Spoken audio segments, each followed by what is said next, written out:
Gina from WTI, and I think this footage of my husband completely conked out on this Hazli camping mattress is probably about all you need to see in order to gauge how comfortable it is. But let me give you some details. My husband is 6 foot, and a lot of the regular size mattresses just are not long enough for him. We got the twin size from Hazli, which is 75 inches long, but also it's wide. So it's 36 inches, that's a whole yard wide, and it's 3 inches thick. Now I know everyone gauges comfort differently. Some people prefer firm mattresses, some people prefer really soft mattresses, and I would say this lands somewhere in the middle, which is just perfect for my husband. Not only do we like to take this when we're camping, but it's so convenient to have at home. We like to put it just on the floor in front of our couch so that someone can be down there and watch TV comfortably.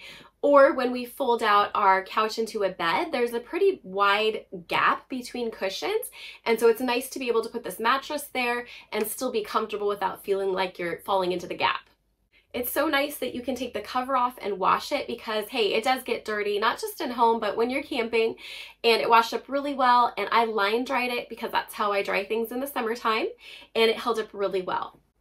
We're really pleased with how comfortable this mattress is, how it's the perfect size for my husband, and that's our point of view.